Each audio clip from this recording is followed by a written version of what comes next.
Now guys, fifth sum. A lending library has a fixed charge for the first 3 days and an additional charge for each day thereafter.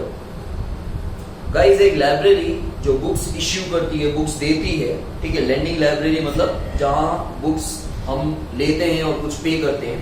तो guys यहाँ बोला गया है कि अगर हम किसी लाइब्रेरी से बुक लेने गए तो पहले 3 दिन तक, मतलब आप 1 दिन लो, 2 दिन लो या 3 दिन लो, 3 दिन का फिक्स चार्ज। इवन आप 1 दिन के लिए बुक ले जाओगे तो भी आपको 3 डेज का फिक्स चार्ज पे करना पड़ेगा, ठीक है। और उसके बाद 4th डे से, सपोज कर लो कि आप 5 डेज यूज कर रहे हो, ठीक है, एक बुक हमने लाइब्रेरी से इश्यू करवाई, मतलब ली रेंट पे, और 5 डेज के लिए यूज कर रहे हैं। तो गाइस फॉर एग्जांपल सपोज कर लो कि पहले दिन 3 दिन का वो फिक्स चार्ज लेते हैं 50 रुपीज, और फिर पर डे वो 10 रुपीज लेते हैं, ठीक है। तो मैंने अगर 5 दिन यूज की होगी तो मैंने कितना पे किया होगा, 70 रुपीज पे किया होगा, क्योंकि 3 दिन का फिक्स चार्ज 50 रुपीज है, और 3 दिन के बाद अगर मैं बुक यूज करता हूं तो 1 दिन का 10 रुपया है। तो मैंने 2 दिन यूज की, 3 दिन प्लस 2 दिन, टोटल 5 दिन, लेकिन 3 दिन का तो मुझे 50 रुपीज पे करना ही है, और 4th और 5th डे का मैंने 10 रुपीज पे किया, टोटल 70 रुपीज मैंने पे किया,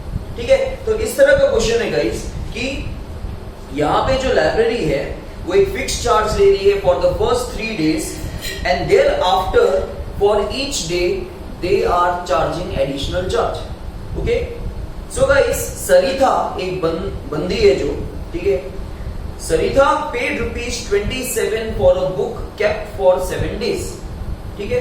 सरिता ने टोटल 7 दिन बुक रखी और उसने टोटल कितना पे किया, 27 रुपए, ठीक है। मतलब पहले 3 दिन का चार्ज तो फिक्स पे किया होगा, बाकी कितने दिन का उसने पे किया होगा, 4 दिन का, ठीक है।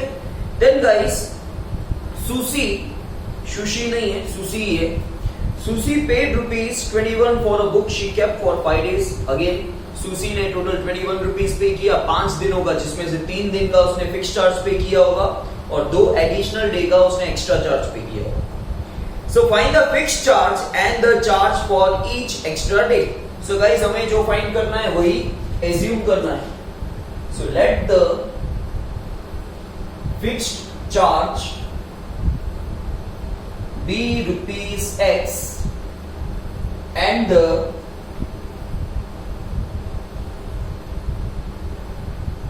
charge for each extra day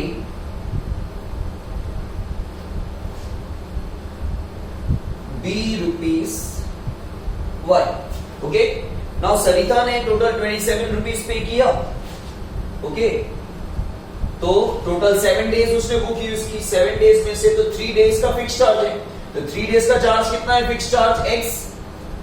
बाकी गाइस हर एक दिन का उसने कितना रुपीज पे किया, Y, ठीक है। तो टोटल उसने बुक कितने दिन यूज की, 7 डेज, 7 में से 3 का तो फिक्स चार्ज पे किया उसने X रुपीस, बाकी 4 दिन उसने एक्स्ट्रा यूज किया बुक को, और 1 दिन का कितना रुपीस पे किया है, Y रुपीस, ठीक है। उसने टोटल 7 डेज बुक यूज की, जिसमें से 3 दिन का फिक्स चार्ज पे किया उसने ₹X पे किया, बाकी उसने कितने दिन एक्स्ट्रा यूज किया, 4 दिन, 3 दिन को छोड़ के, और 1 दिन का कितना पे किया उसने, Y रुपीस, तो 4 दिन का कितना पे किया होगा, 4Y। सो गाइस यहाँ पे आ जाएगा X + 4Y = 27। उसी तरह गाइस सुशी ने कितना पे किया, टोटल 21 रुपीज पे किया, और उसने 5 दिन का पैसा दिया। 5 दिन में से 3 दिन का तो फिक्स चार्ज है, और फिक्स चार्ज का कितना रुपीस है, X रुपीस, बाकी 5 दिन में से कितने दिन बचे, 2 दिन, 1 दिन का Y रुपीस, तो 2 दिन का 2Y हुआ। ओके, आ गई इक्वेशन। तो गाइस जैसे हम करते हैं वैसे ही करना है, सिंपल। इसको सॉल्व करते हैं, sign change, this is cancel, 4 - 2 that is 2Y, and this is 6, so Y = 6/2 that is 3. Now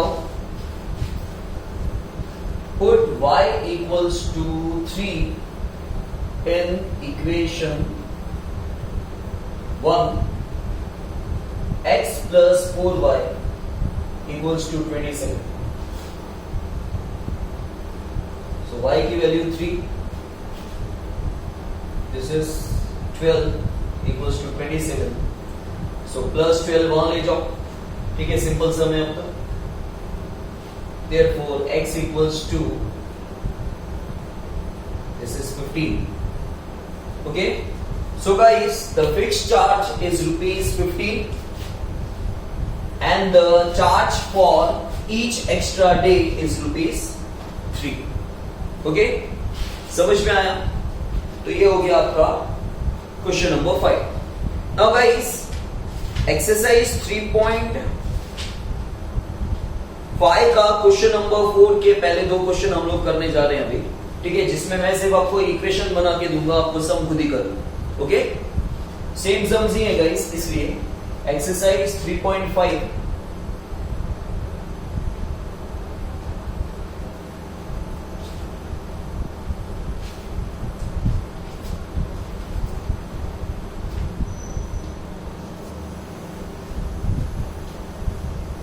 Now guys, exercise 3.5 का क्वेश्चन नंबर 4 का फर्स्ट एंड सेकंड यहां सिर्फ आपको इक्वेशंस बना के दे रहा हूं, फिर आगे आपको आता ही है, सिंपल सम है, फिर भी मैं इक्वेशन आपको फ्रेम करवा देता हूं, ठीक है। वैसे मुझे ये दोनों सम आपको होमवर्क में देने थे। See, a part of monthly hostel charges is fixed and the remaining depends on the number of days one has taken food in the mess. Mess क्या होता है पता है?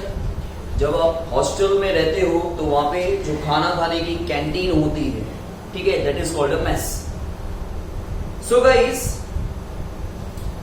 अ part of monthly hostel charges is fixed, ठीक है। Hostel charge का कुछ part जो है, जो आप टोटल पेमेंट करते होगे, उसमें से कुछ आपको फिक्स चार्ज पे करना है और कुछ जो पे करना है it depends on the number of days you have taken food from the mess.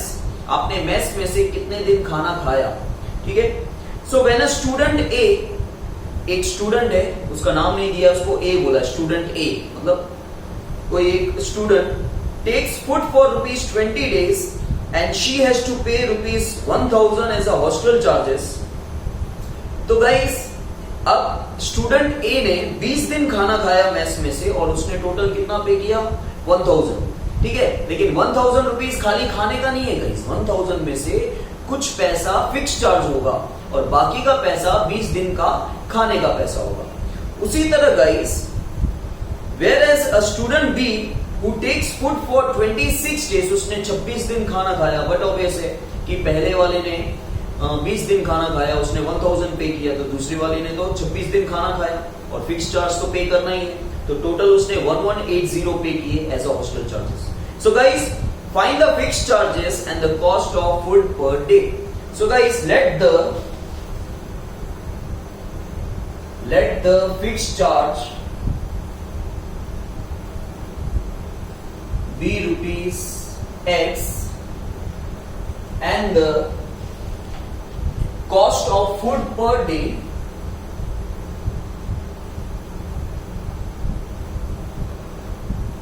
be rupees Y. अब स्टूडेंट ए ने गाइस टोटल कितना पे किया? 1000, ठीक है। दो चीजों से मिला के 1000 आ रहा है, एक तो उसने फिक्स चार्ज पे किया प्लस उसने खाना खाने का चार्ज पे किया।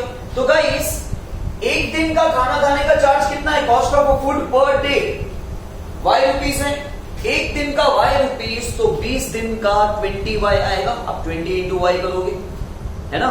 अगर एक दिन का सपोज आप होटल में खाना खा रहे हो और 100 रुपए की थाली मिल रही है, आपको एक प्लेट है जो फिक्स्ड थाली आती है, सपोज कर लो 100 रुपए मिल रही है, तो आप 20 दिन खाओगे तो आप 2000 पे करोगे, क्योंकि कैसे आया 2000? 100 इंटू 20, एक दिन का 100 रुपया तो 20 दिन का 2000। तो उसी तरह एक दिन का वाई रुपीज, तो 20 डेज का 20 वाई आएगा, 20 इंटू वाई। सो गाइस, इस तरह स्टूडेंट ए ने टोटल 1000 पे की, राइट।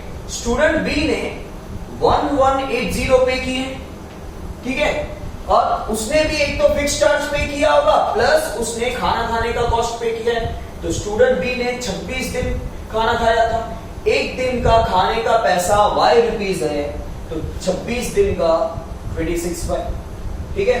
इक्वेशन आ गई दोनों, अब आप इजीली सॉल्व कर दोगे। ओके, एलिमिनेशन मेथड से आपको सॉल्व करना।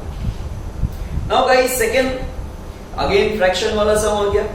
a fraction becomes 1 by 3 when 1 is subtracted from the numerator and it becomes 1 by 4 when 8 is added to its denominator. दो अलग अलग चीजें बोली गई हाँ guys.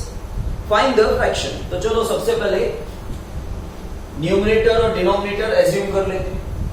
Let the numerator of a fraction be x and the denominator of a fraction be y. Okay, therefore हमारा fraction क्या बन जाएगा, क्योंकि वही तो फाइंड करना है लास्ट में. ठीक है, that is x upon y. Now guys अब इन्होंने क्या बोला है, अ फ्रैक्शन बिकम्स 1 by 3. ठीक है, अब एक नए फ्रैक्शन की बात कर रहे हैं. A fraction becomes 1 by 3 when 1 is subtracted from the numerator. आपका ऑलरेडी न्यूमरेटर क्या है, x में से आप 1 सब्ट्रैक्ट कर दो. ठीक है, a fraction becomes 1 by 3 fraction कब बनेगा, when 1 is subtracted from the numerator. खत्म. डिनोमिनेटर के बारे में कुछ नहीं बोला है. जो आगे सेंटेंस है, आगे स्टेटमेंट है, वो नेक्स्ट स्टेटमेंट है दूसरी इक्वेशन के लिए. ठीक है, तो यहां पे खाली इतना ही बोल रहा है कि a fraction becomes 1 by 3 when 1 is subtracted from the numerator. खत्म. तो डिनोमिनेटर के बारे में कुछ नहीं बोला है, तो डिनोमिनेटर सेम आएगा y, और फ्रैक्शन कितना बन गया 1 by 3. और डू द क्रॉस मल्टीप्लाई. 3 यहां आ जाएगा, y यहां. सो गाइस 3 को दोनों से मल्टीप्लाई करेंगे, y into 1 y. So 3x minus 3 equals to y. y को यहां ले लो minus y, minus 3 को वहां ले लो plus 3. This is equation 1. उसी तरह नेक्स्ट स्टेटमेंट रीड करते हैं हम लोग. And it becomes मतलब किसकी बात हो रही है, फ्रैक्शन की बात हो रही है. पूरा सेंटेंस आगे पीछे ध्यान रखो किसकी बात हो रही है. And it becomes कि किसकी बात हो रही है, फ्रैक्शन की बात हो रही है. So fraction becomes 1 by 4 when 8 is added to its denominator. अब दूसरे फ्रैक्शन की बात हो रही है. Now fraction becomes 1 by 4 when जब 8 डिनोमिनेटर के साथ ऐड हो रहा है. अब न्यूमरेटर के बारे में कुछ नहीं बोला गया. So guys न्यूमरेटर आपका सेम ही रहेगा x, और डिनोमिनेटर में आप 8 ऐड कर दो तो फ्रैक्शन क्या मिला आपको 1 by 4. Do the cross multiply. 4 यहां ले लो, 1 plus 8 वहां पे. सो 4 into x 4x. 1 के साथ इन दोनों को मल्टीप्लाई करेंगे तो सेम ही आएगा गाइस. y को लेफ्ट हैंड साइड ले लो, minus y equals to 8. This is equation second. बस आप एलिमिनेशन मेथड से आपको सॉल्व करना है. x और y की वैल्यू जो आएगी वो आपको यहाँ पे पुट करनी है, क्योंकि आपको फ्रैक्शन निकालना है. ओके, समझ में आया, क्लियर है.